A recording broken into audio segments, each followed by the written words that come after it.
it's Mrs Holland again, and I've actually got Mr Holland too this time, and I'll tell you why in a minute. Let's just have a little think about what we've already done so far. So we've looked at woodwind instruments, we've looked at stringed instruments. There's 2 sections left of the orchestra, and we're going to look at both of them in this session. So we've got percussion left and we've got brass left.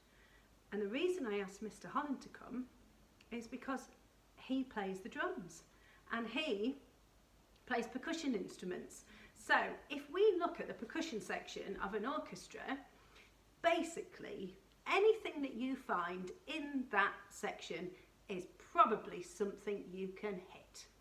Probably with a beater, maybe just with your hands. At school we've got loads of percussion instruments. We've got shakers, we've got maracas, we've got tambourines, we've got cowbells, we've got djembes, which are those drums that have got a flat circle on the top and then they go down in a funny shape and you put them in between your legs and you hit them with your hands like that. We haven't got a drum kit, but we do have people who have drum lessons in school, and I think some of the people who play drums in our school are actually doing an amazing job.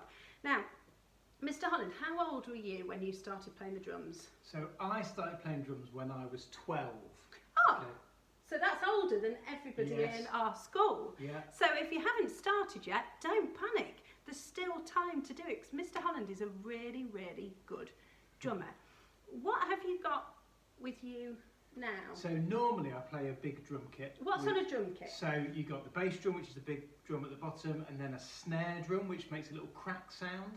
And then you have other drums around here called toms, which make kind of boomy kind of sounds. Do they go down in different pitches? Yeah, so the smaller the drum, the higher the pitch.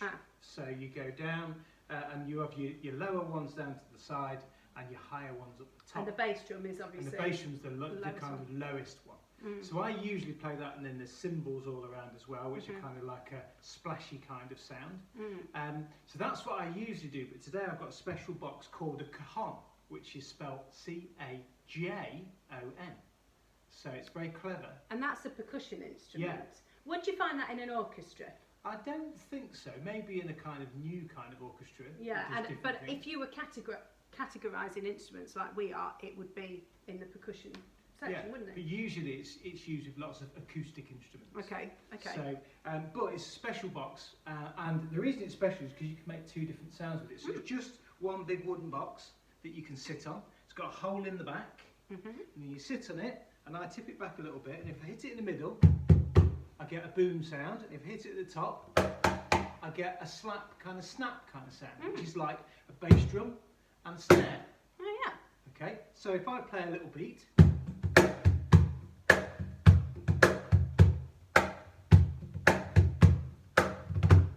you can see I can get lots of different sounds out of one little box, and I think that's why I love playing drums, because across a whole drum kit you get all these different sounds.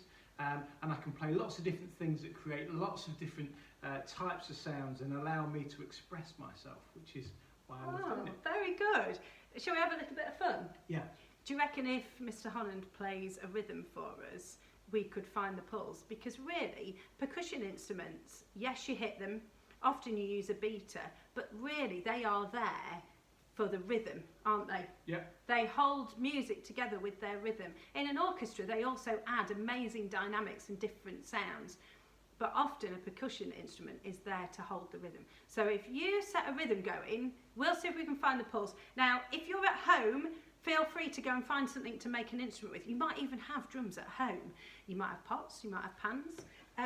You've got your hands so you can clap. I have got, very creatively, I've got a pencil and a glue stick, and if I hit them together, they're like claves. Claves are a percussion instrument. We've got loads of claves at school. They're made of wood, but I'm going to use that to see if I can find the pulse.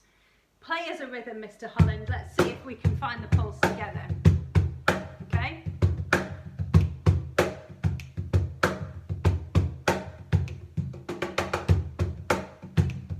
Very good. Are you doing it? Hopefully you're all staying in time.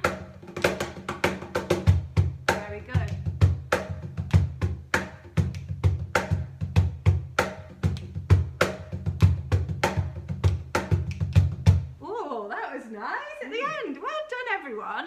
you are already percussionists, and I would say that playing a percussion instrument is just about being able to feel a rhythm as much as anything. It's a really good instrument to have a go at, isn't it? Yeah. Do you think? Yeah.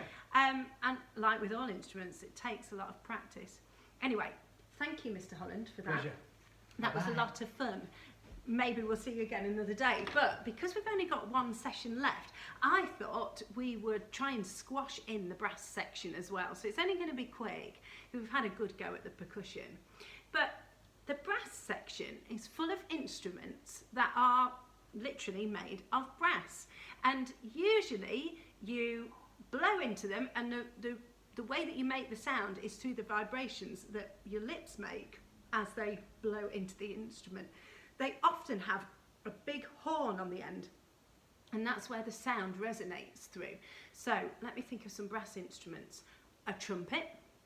So you play the trumpet like this, and you've got your 3 keys there, and you move your fingers around to change the notes.